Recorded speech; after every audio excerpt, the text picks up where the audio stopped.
Bueno, les comentaba entonces que la problemática que plantea Cavalieri del abogado moderno justamente es que muchas veces nos vamos por esta parte económica, muchas veces nos vamos por tener el cliente, que es que yo quiero enseñarle al cliente que trabajo muy bien y quiero generar algún honorario y a mí me conviene más que nos vayamos a proceso y muchas veces no nos ponemos a considerar que no es la mejor de las decisiones para nuestros clientes, ni para los menores, ni para el contrario. Se trata de que podamos ser un engrane para dirimir estos conflictos. Se trata de que podamos auxiliar, se trata de que podamos ser útiles.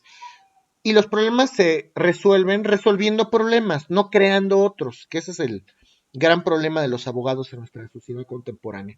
Y por ahí Cavalieri reflexiona en torno a un asunto que obviamente habrá que retomarlo desde otro punto de vista, un asunto planteado en la Procuraduría Federal de Consumidor. No sé cómo les haya ido en Teoría General de Procesos, si tuvieron esta materia, si todavía la llevaron ustedes, si alcanzaron a llevarla, pero hay varios métodos o hay varias maneras para solucionar conflictos. Ya propiamente hablando de derecho procedimental, hablar de métodos heterocompositivos de solución de conflictos significa que un tercero ajeno a las partes va a resolver un conflicto porque las partes no fueron capaces de resolverlo ellas mismas. Y hay varias cosas. Está el arbitraje, está la mediación, está la conciliación, incluso está la tutela jurisdiccional, que son propiamente los procesos. Hablar justamente de esto que propone Cavalieri, de las de Profeco, vamos a hablar de Profeco de la Procuraduría Federal del Consumidor, podemos hablar de la Conducef en el caso de los bancos y las instituciones de servicios financieros, podemos hablar de la CONAMED en el caso de instituciones de servicios médicos. Generalmente esas instituciones, no generalmente, siempre es así, tratan de propiciar un acercamiento entre las partes a través del famoso arbitraje.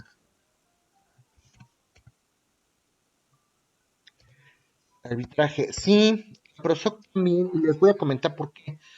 Porque tanto la PROSOC como la Profeco, como la CONUCEF, como la CONAMED, además son instituciones desconcentradas, no pertenecen al Poder Judicial, pertenecen al Poder Ejecutivo.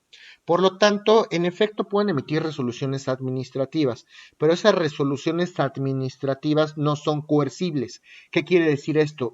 El cumplimiento de esas resoluciones no se puede exigir a través de la fuerza, como es el caso de una sentencia. Si un juez me condena a, pues yo tengo que cumplir, y si no me voy a las vías de apremio, un embargo, un remate, lo que sea. En la PROSOC, cuando, por ejemplo, vivimos en un condominio y hay un reglamento debidamente establecido, porque además el condominio se tiene que constituir en escritura pública, evidentemente, y se nombra un administrador y hay un reglamento. Si se violenta el reglamento tiene que estar redactado, hecho de forma y manera tal que si hay algún conflicto, a lo mejor existe un procedimiento interno para resolverlo, y si no, acudimos a la PROSOC, que es un órgano heterocompositivo, sí, pero no es juez. Al final del día, la PROSOC y todas estas instituciones, que es a lo que voy, van a emitir una resolución administrativa que puede ser homologada o puede hacerse valer al final en un tribunal, por supuesto que sí. Pero por sí misma la resolución de la PROSOC, por sí misma la resolución de la CONUCEF, de la Profeco, no las podemos ejecutar. Ahora, una cosa es que estas instituciones puedan multar desde el punto de vista administrativo a un proveedor, a un hospital, a un condómino. Sí, desde el punto de vista administrativo, tengo todas las facultades para imponer una multa y un procedimiento de ejecución de sanciones. Pero no puedo ejecutar la resolución y no puedo hacer valer, por ejemplo, un adeudo, porque para eso está la vía ejecutiva civil o la vía ejecutiva mercantil o lo que sea, ¿no? Entonces, por ejemplo, estas situaciones en torno al arbitraje, y es que el arbitraje, como les comentaba, es un método compositivo de solución de conflictos. Hay un árbitro, hay dos tipos de arbitraje, tampoco es la materia, pero para recapitularlo, está el arbitraje de estricto derecho, está el arbitraje de amigable composición. En el de amigable composición las partes establecen las reglas del arbitraje. En el estricto derecho, pues la ley es la que establece las leyes, viven establecidas en la propia ley, y pues se pide un informe. En el caso de la Profeco, que es lo que plantea Cavalieri, se solicita un informe al proveedor. El proveedor tendrá que hacer un extracto y un informe eh, extendido para que la autoridad sepa qué pasó. Nos sometemos a pláticas tanto a proveedor como consumidor. Oye, a ver qué pasó aquí. Por supuesto que a través de una audiencia tú le quedaste debiendo dinero, estás violentando derechos del consumidor y pues al final todos los árbitros emiten una resolución que no es sentencia, una resolución que se llama laudo, en el caso de la Profeco, y a través de este laudo pueden establecer algún tipo de derecho preconstituido a favor de alguna de las partes en el arbitraje. Este laudo se puede hacer valer como si tuvieran un pagar en la mano, como si fuese un título ejecutivo, lo hacen valer en un procedimiento en forma de juicio, en un juicio de la mejor ejecutivo civil.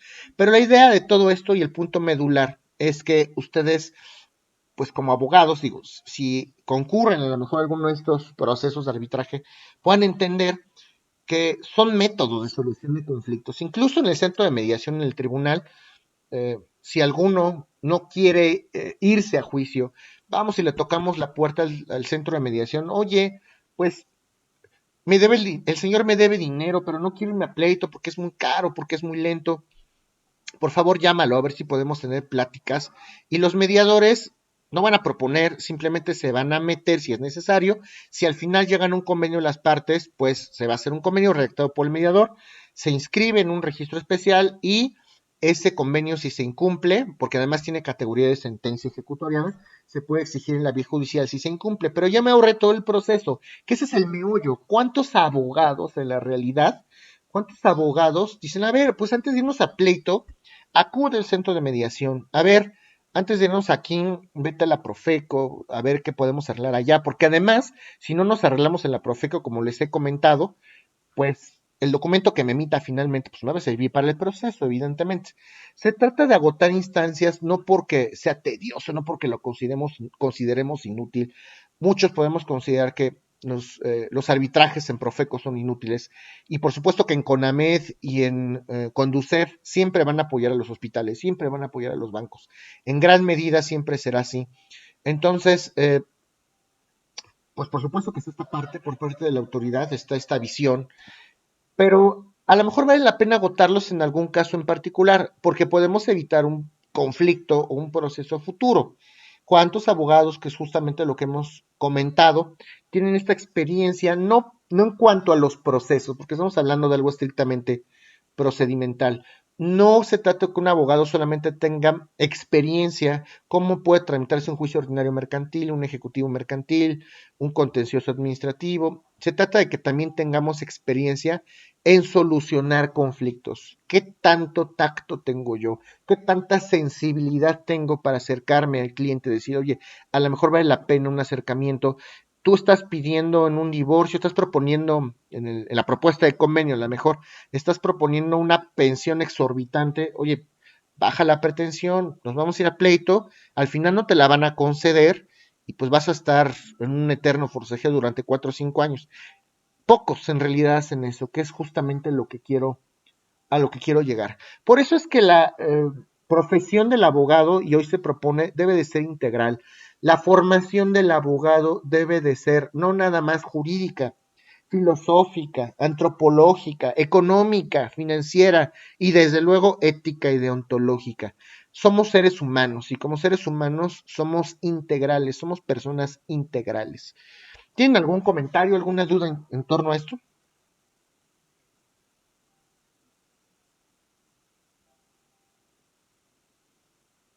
No, maestro. No, profesor, ninguna duda. Bueno, esto es en torno a la reflexión, porque pues a veces vale la pena acudir a algún tipo de instancia. Ahora, también se va a hacer una breve reseña histórica para entender al abogado otra vez desde el punto de vista histórico. Vale la pena y hablaremos a continuación del abogado, de la figura del abogado como impartidor de justicia a través de la historia. Vamos a complementar, porque esto ya lo habíamos visto con las ecañas, pero vamos a complementar, creo que hay datos interesantes que ustedes como abogados deben saber, y ya lo hemos platicado. A lo largo de la historia hay muchas civilizaciones que, pues por supuesto, han trabajado con la figura del abogado como solucionador de conflictos. Sin embargo, muchas civilizaciones de la talla de Egipto, de Babilonia, de China, de la India, no concebían que sus abogados fueran aquellos que se dedicaran a tener un puesto en la administración pública o se dedicaran justamente a impartir justicia. Por supuesto que los jueces sí, pero en torno a alguna autoridad ejecutiva o alguna autoridad de índole y hasta legislativa, que tampoco debiera ser así. Por supuesto que el legislador debe conocer leyes, pero estas primeras civilizaciones no trabajaban con abogados para hacer sus leyes o para dirigir un estado. Pregúnteme cuánto derecho sabía el güey Tlatoani, que sí, sabía un poco, pero pues en algunas civilizaciones de esta naturaleza, pues la prioridad no era saber derecho. Sabían derecho por a lo mejor un régimen dictatorial imperial en donde todo lo que diga el dictador o el emperador será la última palabra, pero porque ellos lo decidían así, no porque se dedicaran paulatinamente a estudiar leyes. Esto de la abogacía como o del abogado justamente como órgano o como profesionista para poder dirigir las instituciones de nuestro país, pues se da a raíz es más, de la Edad Media, siglo XV, XVI tal vez, 17 a lo mejor, donde ya se retoma la figura del abogado como un conocedor, como un jurisconsulto, y al principio obviamente pues, podemos hablar hasta de Grecia y posteriormente a Roma, que fueron las civilizaciones que al principio fueron mayormente desarrolladas y por supuesto tuvieron mayor preponderancia en esto de la abogacía, asumían, y ya lo habíamos comentado, asumían que el abogado tendría que tener facultades, porque esto es lo que veremos a continuación, ¿qué perfil debe tener o qué características profesiográficas debe tener el abogado hoy y cuáles tenía antes? Y hay que reflexionar, ¿el abogado de antes sería capaz de resolver las controversias de hoy, en este momento histórico? O a lo mejor la educación ya le quedó corta, porque a lo mejor el momento histórico era diferente, porque a lo mejor las necesidades sociales eran diferentes. Qué bueno que están retomando, por ejemplo, estas cátedras de ética y de ontología, porque antes era, pues en los abogados no era tan raro, pero las instituciones se han desmedido y se han desdeñado mucho de enseñar la formación ética y deontológica a los abogados y ahorita se está retomando porque ya se entiende que esta educación es integral. Entonces, desde Grecia se asumía que el abogado iba a ser una persona por excelencia capaz de argumentar. Un perfecto que sabe argumentar, un perfecto orador, un perfecto escritor. Por eso es que a lo mejor somos tan quisquillosos en esas investigaciones o en esas actividades que dejamos. Porque el abogado debe de ser un buen orador, porque el abogado debe saber argumentar, porque el abogado debe saber escribir. Es insufrible ver un abogado que tiene faltas de ortografía o que no estructura adecuadamente una idea en un escrito, en una demanda, en una investigación, etcétera. Entonces, esto atiende obviamente que el abogado tiene una capacidad eh, vamos a decir, sobresaliente respecto de los demás profesionistas para organizar mentalmente la información. Si un abogado lee un texto, está caracterizado y se le conoce porque inmediatamente percibe, tiene una comprensión magnífica e inmediatamente es capaz de sistematizar o de agrupar o de ordenar la información en su cabeza. Nosotros los abogados a nivel profesional pues trabajamos con muchas ideas en la cabeza. A ver, por ejemplo, ¿no? Un amparo. A ver, por un lado, ¿qué dice la Constitución? Por otro lado, ¿qué dice la resolución impugnada? Por otro lado, ¿cuáles son las leyes secundarias que se violentan? Conclusión, es anticonstitucional por esto y esto y esto. Estamos trabajando con 4 premisas, no con 3, como en una apelación, ¿no? Entonces, ya de cajón, somos conocidos por esta habilidad que tenemos para organizar rápido, además, la información mental y además para saberla expresar con las palabras adecuadas. Hay que tener facilidad de palabra, hay que tener facilidad para argumentar, hay que saber pararse en un foro, hay que saber ordenar las ideas. Desde los propios sofistas que comentábamos al principio del curso, que eran estos sabios o estos se les conocía como estos mercaderes del conocimiento, justamente se le conocía a los abogados por ser conocedores del derecho, por ser conocedores de las leyes, porque conocían las leyes de los hombres. Ya desde aquí, desde los griegos, que se haya retomado en la Edad Media es otra cosa, pero desde los griegos se hace una distinción en que las leyes de los hombres están hechas para solucionar conflictos de los hombres. Las leyes de Dios están hechas para Dios y para solucionar conflictos con Dios, no entre los hombres. E incluso hay antecedentes importantes en Occidente, justamente estamos hablando de Grecia. Fíjense qué importante es hablar de estas primeras reglas de los abogados. Antes, ¿qué nos regía? Porque además necesitamos a nivel profesional ser regidos por una norma en especial. Y los primeros antecedentes de las normas que rigen a los abogados, desde el punto de vista profesional, se dan justamente con Solón. Solón, aproximadamente en el 638, 558 a.C., estamos hablando del siglo VI a.C., está documentado que él redactó la primera reglamentación para el ejercicio de la profesión de la abogacía. Fue el primero que redactó una reglamentación para el ejercicio de la profesión de la abogacía. Y además, un nombre bastante conocido para ustedes, Pericles. Pericles está documentado como el primer abogado que ejerció a nivel profesional. Abogado a nivel profesional. Dato curioso, que es importante, Pericles, que será de 495 a 429 a.C., y pues otro abogado que fue bastante representativo de la cultura griega, Lisias. Lisias.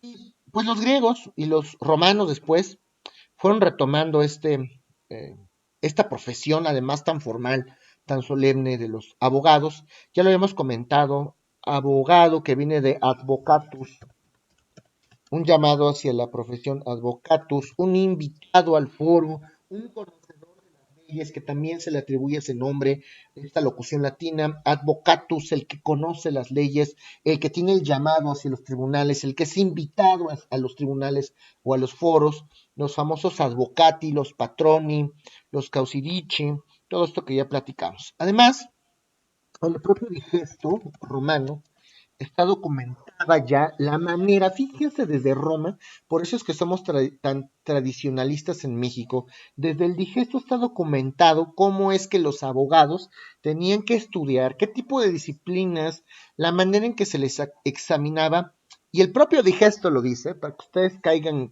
en la cuenta de esto, los abogados en Roma, para que un abogado ejerciera a nivel profesional, tenía que prepararse en una academia durante 5 años, que ahorita ya no sé por qué duran menos las carreras, a mí todavía me tocó de 5 años también, y al final, para poderse titular y bueno, no hablaba de titulación, evidentemente, pero para poder ejercer a nivel profesional esta cuestión de la abogacía, tenía que presentar un examen final oral.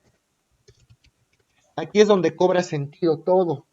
El abogado, para poder ejercer a nivel profesional, y desde los romanos, tenían que ejercer o tenían que pasar por un examen final oral con obviamente abogados, conocedores del tema. Si aprobaban el examen final oral, había, por ejemplo, en el famoso Collegium Togatorum, que era la escuela, Collegium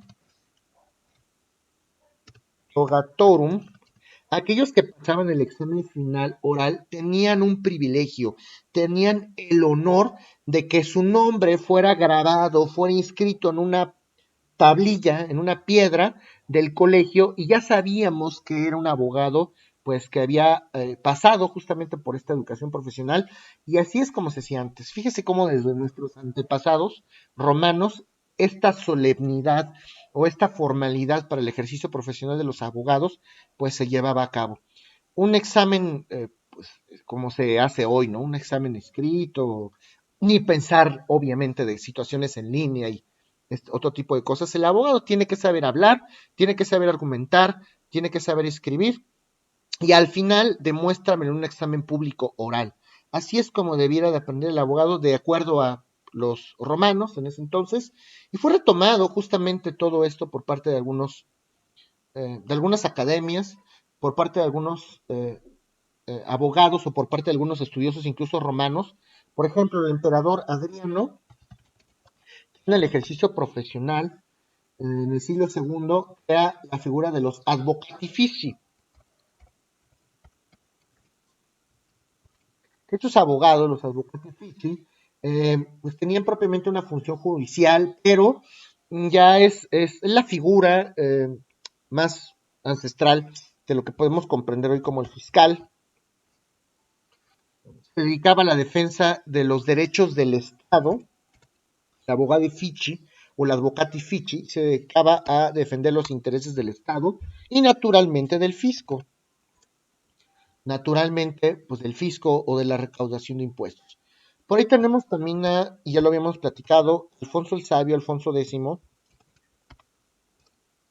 Alfonso X, por ahí de 1221, 1284, también a través de sus famosas 7 partidas, esto es famoso en cualquier curso de Derecho Mexicano, a través de las 7 partidas se presenta justamente alguna lexicología jurídica propia del abogado.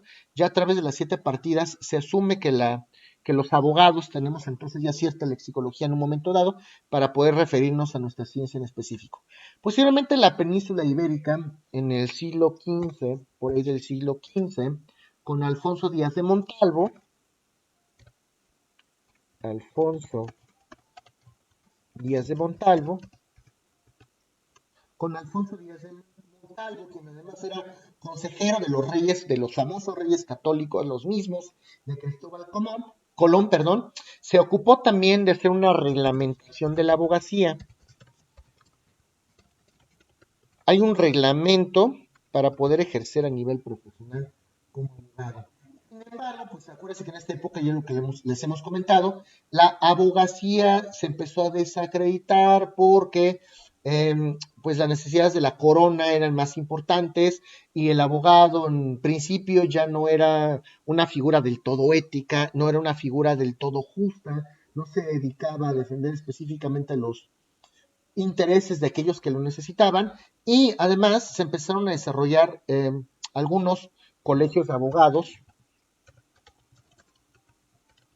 los primeros colegios de los abogados, como fue el caso de Zaragoza y Valladolid, las regiones de Zaragoza y Valladolid. ¿Hasta aquí tienen alguna duda, jóvenes? No, profesor. Ok. No, maestro. Muchas gracias. Entonces, estas leyes se empezaron a recopilar y al final, como eran propiamente los españoles y como ocurrió en Nueva España, se empiezan a hacer novísimas recopilaciones, estas famosas novísimas recopilaciones. Por su parte, en Francia, la situación de los abogados bastante diversa a como ocurría en ese momento en Nueva España, por ahí del año de 1344, Felipe de Valois, Felipe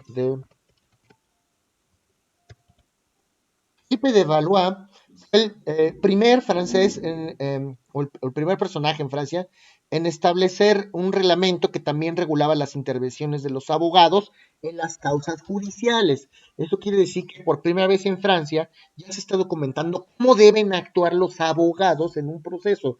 Fíjese qué interesante, ya estamos hablando de un antecedente de carácter procedimental que por supuesto no tiene un tinte, no tiene una connotación del todo ética o deontológica, pudiera ser a la mejor que pareciera que esto está desapegado un poco a lo nuestro, pero no, finalmente son antecedentes del debido comportamiento de los abogados en un proceso y esto hace las veces de un código deontológico ancestral prácticamente del siglo XII-XIII. ¿Alguien tiene alguna duda de lo que comentamos el día de hoy? No. Yo nomás una duda. Sí. Había comentado que Solón fue el primero en redactar algo de la profesión de abogacía, ¿no? Sí, Solón se supone que redactó la primer reglamentación para el ejercicio de la profesión de la abogacía en Grecia. Ah, ok, profesor, gracias. Claro que sí. ¿Alguien más? Bueno, entonces, No, maestro. sí, muchas gracias. Agradezco mucho su atención. Nos vemos en la próxima sesión